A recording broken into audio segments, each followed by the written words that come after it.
Hello everyone, मैं फरहा आपका बहुत बहुत स्वागत करती हूँ आपके अपने चैनल मैजिक ऑफ स्टडी में। तो जैसा कि आपके रिक्वेस्ट पर आपने कहा था कि ज्योग्राफी के जीके से रिलेटेड टॉपिक वाइज आप हमें क्वेश्चन कराइए, तो आज आपकी जीके से रिलेटेड ज्योग्राफी से रिलेटेड आपका टॉपिक वाइज सीरीज शुरू हो रहा है, जिसका पहला टॉपिक है आपका सौरमंडल। और इसमें मैंने हिंदी और इंग्लिश दोनों ही लैंग्वेज में क्वेश्चंस लिए हैं, ताकि जो बच्चे हिंदी में पढ़ने वाले उनको हिंदी में कोई प्रॉब्लम ना हो, और जो इंग्लिश प्रेफर करते हैं जो बच्चे, उनको इंग्लिश में भी मटेरियल ईजिली अवेलेबल हो जाए। तो चलिए आज का सेशन शुरू करते हैं। सेशन शुरू करने से पहले आप चैनल को सब्सक्राइब कर दीजिए और बेल आइकन को प्रेस करना मत भूलिएगा, ताकि आपको टाइम से सारी वीडियो के नोटिफिकेशन मिलते रहें। तो चलिए आज की वीडियो शुरू करते हैं।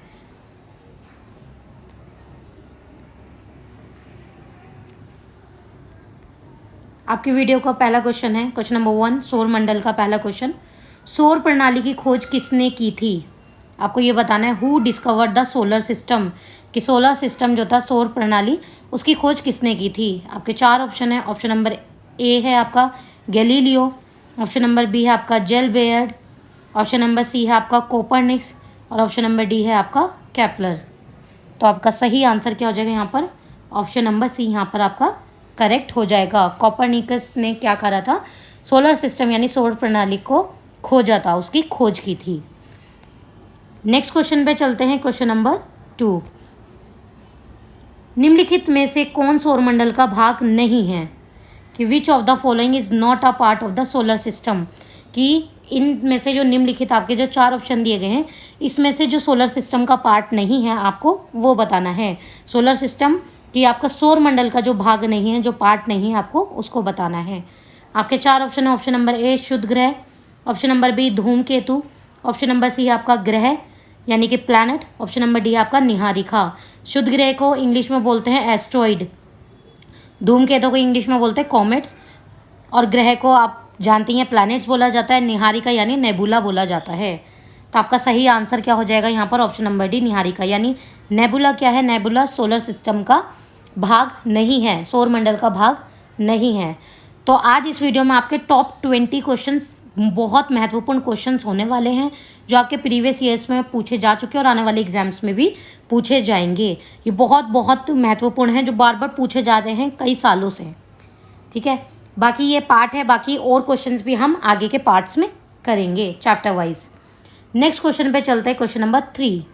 क्वेश्चन नंबर 3 है आपका, सूर्य के चारों ओर घूमने वाले खगोलीय पिंड कहलाते हैं। आपको ये बताने हैं, the celestial bodies revolving around the sun are called, क्या कहलाते हैं? कि सूर्य के चारों ओर जो घूमने वाले खगोलीय पिंड हैं, जिन्हें सेलेस्टियल बॉडीज कहते हैं, वो क्या कहलाते हैं जो सूर्य के चारों ओर घूमते हैं? आपके 4 ऑप्शन है। ऑप्शन नंबर ए ग्रह यानी कि प्लैनेट्स, ऑप्शन नंबर बी यानी कि उपग्रह यानी कि सैटेलाइट्स, ऑप्शन नंबर सी है आपका क्षुद्र ग्रह यानी कि एस्ट्रॉइड, और ऑप्शन नंबर डी आपका पुच्छल तारा, जिसे हम कॉमेट्स कहते हैं। आपका सही आंसर क्या हो जाएगा यहाँ पर? ऑप्शन नंबर ए ग्रह क्या है? सूर्य के चारों ओर जो खगोलीय पिंड हैं ग्रह कहलाते हैं। इसको ये क्वेश्चन थोड़ा घूम के भी आ सकता है आपका, कि खगोलीय पिंड जो होते हैं उन्हें दूसरे नाम से किस नाम से जाना जाता है। ठीक है, नेक्स्ट क्वेश्चन पे चलते हैं, क्वेश्चन नंबर 4। क्वेश्चन नंबर 4 है आपका, वैज्ञानिक जिन्होंने सर्वप्रथम खोज की थी कि पृथ्वी सूर्य के चारों ओर घूमती है, वो कौन थे? आपको ये बताना है कि वो साइंटिस्ट कौन थे। द साइंटिस्ट हु फर्स्ट, जिन्होंने सर्वप्रथम सबसे पहले डिस्कवर किया था the earth revolves around the sun, कि पृथ्वी क्या है? सूर्य के चारों ओर घूमती है। ठीक है, तो कौन थे वो? आपको ये बताना है। आपके 4 option. Option number A Newton, option number B है डाल्टन, ऑप्शन नंबर सी है आपका कोपरनिक्स, या फिर ऑप्शन नंबर डी आपका आइंस्टाइन। तो आपका सही आंसर क्या हो जाएगा यहाँ पर? ऑप्शन नंबर सी कोपरनिकस कौन थे? जिन्होंने सबसे पहले ये खोज की थी कि पृथ्वी सूर्य के चक्कर लगाती है, यानी पृथ्वी सूर्य के चारों ओर घूमती है। ठीक है, नेक्स्ट क्वेश्चन पे चलते हैं, क्वेश्चन नंबर 5। क्वेश्चन नंबर 5 है आपका, नॉर्वे में अर्धरात्रि के समय सूर्य कब दिखाई देता है? जो नॉर्वे देश है उसमें पूछा गया है, when is the sun visible at the midnight in Norway, Norway में रात को सूर्य कब दिखाई देता है? आपके 4 ऑप्शन है। Option number A 21 March, option number 20, option number B है आपका 23 सितंबर, ऑप्शन नंबर सी है आपका 21 जून, या फिर ऑप्शन नंबर डी है आपका 22 दिसंबर। तो आपका सही आंसर क्या हो जाएगा? ऑप्शन नंबर सी 21 जून को नॉर्वे में रात के वक्त सूरज दिखाई पड़ता है। नेक्स्ट क्वेश्चन पे चलते हैं, क्वेश्चन नंबर 6। सूर्य के रासायनिक मिश्रण में हाइड्रोजन का प्रतिशत कितना है? आपको ये बताना है जो सूरज है उसके रासायनिक मिश्रण में, वो जिसकी वजह से वो जलता है, जिन गैसों की वजह से जलता है, जिन रासायनिक मिश्रण की वजह से वो जलता है, वो इतना गर्म होता है, तो उसमें हाइड्रोजन का प्रतिशत कितना है? उसमें जो गैस है हाइड्रोजन, उसका प्रतिशत आपको बताना है। तो what is the percentage of hydrogen in the chemical composition of the sun? आपको उसके केमिकल कंपोजिशन जो हाइड्रोजन है उसका आपको परसेंटेज बताना है। आपके 4 ऑप्शन है। Option number A 71%, option number B है आपका 61%, ऑप्शन नंबर सी आपका 75%, या फिर ऑप्शन नंबर डी है आपका 54%। तो आपका सही आंसर क्या हो जाएगा? ऑप्शन नंबर ए 71% क्या है? प्रतिशत है किसका? हाइड्रोजन का। सूर्य में जो हाइड्रोजन का प्रतिशत है कितना है? 71%, यानी 71%। नेक्स्ट क्वेश्चन पे चलते हैं, क्वेश्चन नंबर 7।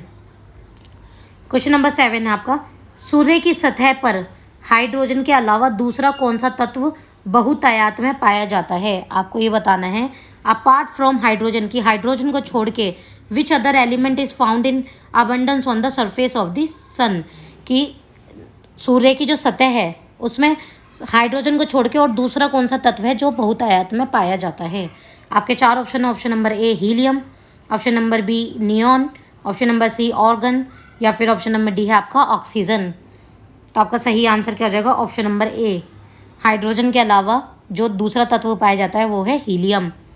नेक्स्ट क्वेश्चन पे चलते हैं, क्वेश्चन नंबर 8। क्वेश्चन नंबर 8 है आपका, सूर्य के सबसे पास कौन सा ग्रह है? आपको ये बताना है कि सूर्य के सबसे पास कौन सा ग्रह है। आपके 4 ऑप्शन है। ऑप्शन नंबर ए बुध, जिसे हम मरकरी कहते हैं, ऑप्शन नंबर बी बृहस्पति, जिसे हम जुपिटर कहते हैं, ऑप्शन नंबर सी है आपका शुक्र, जिसे हम वीनस कहते हैं, और ऑप्शन नंबर डी है आपका मंगल, जिसे हम मार्स कहते हैं। तो आपका सही आंसर क्या हो जाएगा यहाँ पर? ऑप्शन नंबर ए, मरकरी क्या है? सूर्य के सबसे पास वाला ग्रह है। जो आपका सोलर सिस्टम है वो मरकरी यानी बुध ग्रह से ही शुरू होता है। पहले सन है, सन के बाद क्या था? मरकरी, फिर वीनस, फिर अर्थ, फिर मार्स, फिर जुपिटर, इस टाइप से। ठीक है, नेक्स्ट पे चलते हैं। नेक्स्ट क्वेश्चन है आपका क्वेश्चन नंबर 9।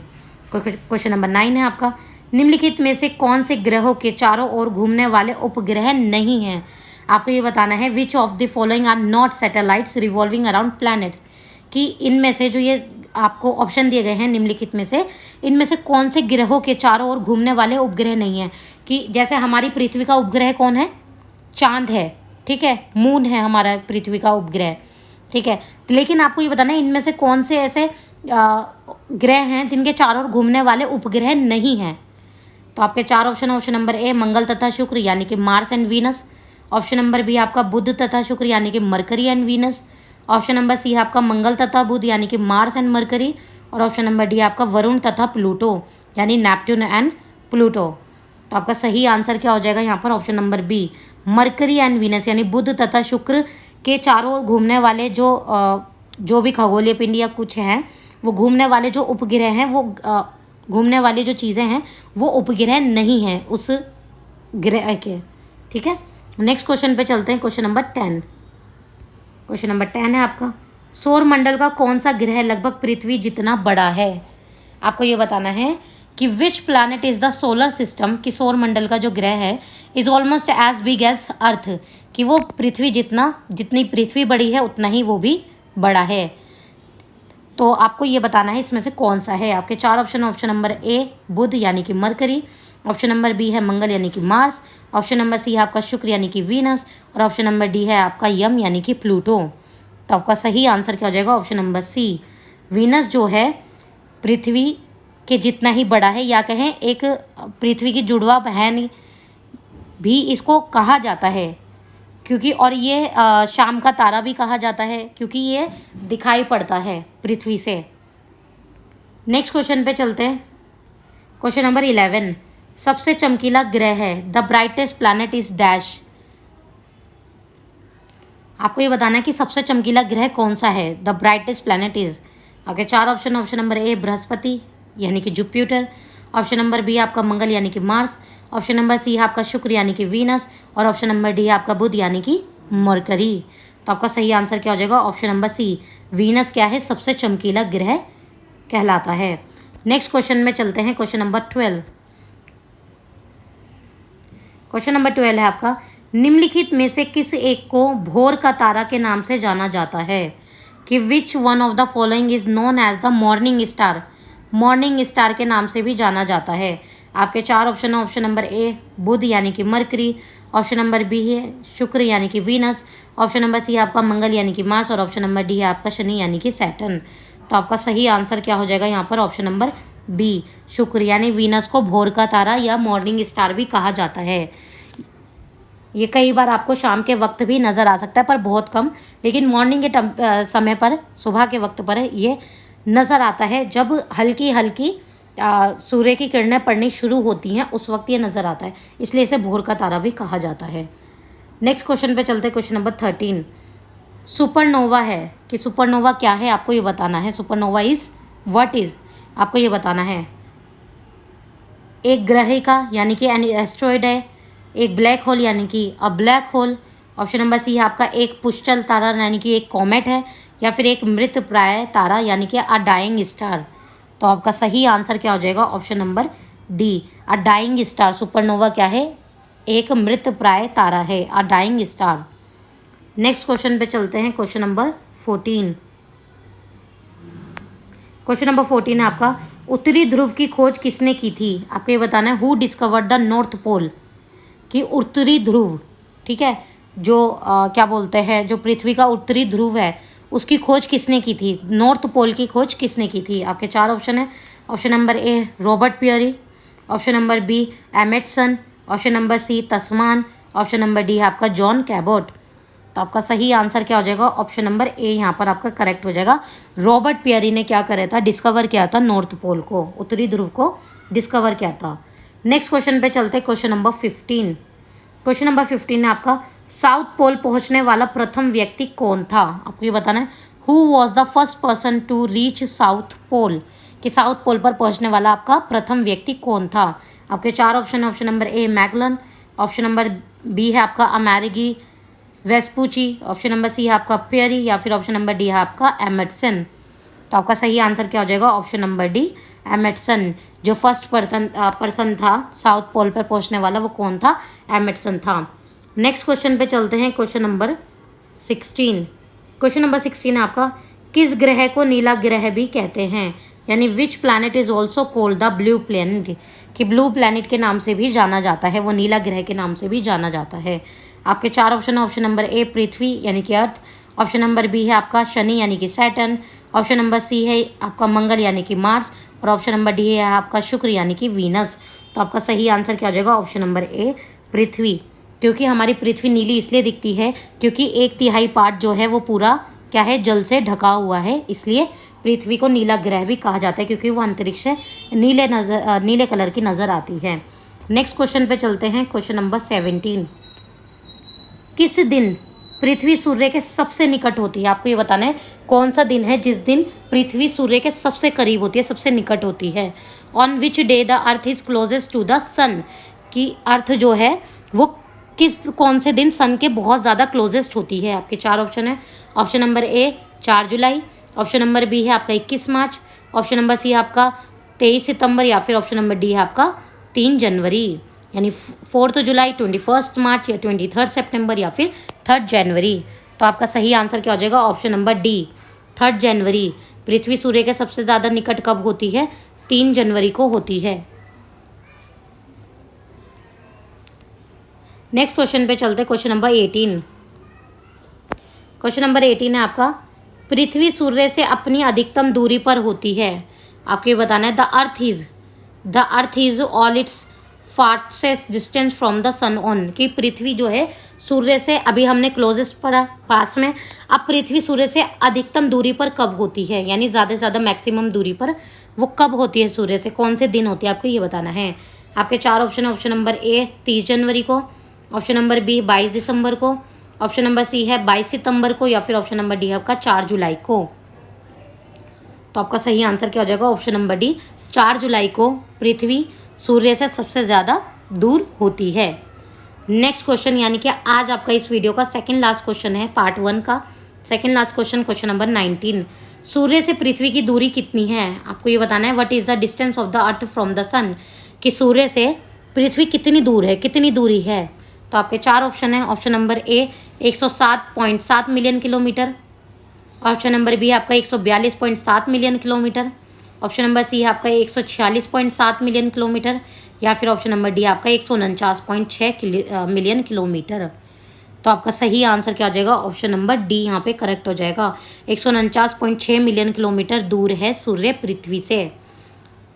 ठीक है, सूर्य से पृथ्वी की दूरी कितनी है? 149.6 किलोमीटर, मिलियन किलोमीटर्स। ठीक है, आज का आपका वीडियो का लास्ट क्वेश्चन है इस पार्ट का, सौरमंडल के पार्ट का, पार्ट 1 का। आगे हम पार्ट 2 का भी वीडियो आएगा आपका।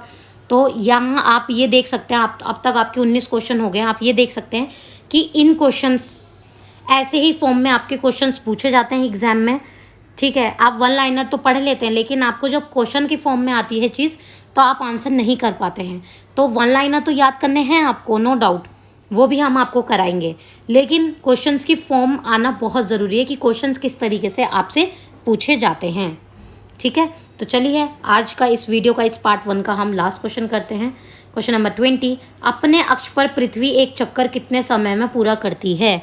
आपको ये बताना है, अपने अक्ष पर पृथ्वी एक चक्कर, जो एक चक्कर है वो कितने समय पर पूरा करती है अपने ही अक्ष पर।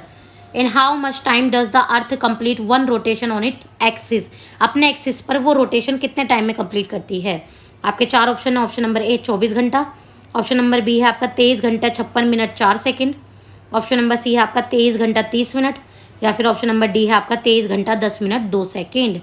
तो आपका सही आंसर क्या हो जाएगा यहाँ पर? Option number B. पृथ्वी अपने अक्ष पर एक चक्कर घूमने का कितना टाइम लेती है? 23 घंटा 56 मिनट 4 सेकेंड, यानी 23 आवर्स 56 मिनट्स एंड 4 सेकेंड। पूरा 24 घंटा नहीं लेती है। हमारा 24 घंटा में पूरा एक दिन होता है ना, तो पृथ्वी अपने अक्ष पर घूमने के पूरा 24 घंटा नहीं लेती है। ठीक है, 23 घंटा 56 मिनट 4 सेकेंड वो लेती है अपने अक्ष पर घूमने पर। तो यही जो टाइम जो बचता है, जो लास्ट के जो ये 4 मिनट बच जाते हैं 24 घंटा पूरा होने में, यही मिलते मिलते मिलते जाके 3 से 4 साल बाद क्या बनता है? एक लीप ईयर बनता है, याद रखिएगा। तो यहाँ पर आपके टॉप 20 क्वेश्चंस कंप्लीट हो जाते हैं। ये पार्ट 1 था आपका सौरमंडल का। आपका नेक्स्ट पार्ट 2 जल्दी ही आएगा, यानी कि कल सुबह की वीडियो में आपको कल सुबह आपको इसका पार्ट 2 भी मिल जाएगा। यानी कि आज आपकी है 12 अगस्त, आज आपका हो गया है, तो आपको कल आपको इसका पार्ट 2 मिल जाएगा सुबह 13 अगस्त 2024 में। ठीक है, तो चलिए आज का आपका यहीं पे ये सेशन कंप्लीट हो जाता है, पार्ट 1 यहाँ पे कंप्लीट हो जाता है। अगर आपको वीडियो अच्छी लगी हो तो लाइक कीजिए और कमेंट करके हमें बताइए, और चैनल को सब्सक्राइब करना, बेल आइकन प्रेस करना मत भूलिएगा।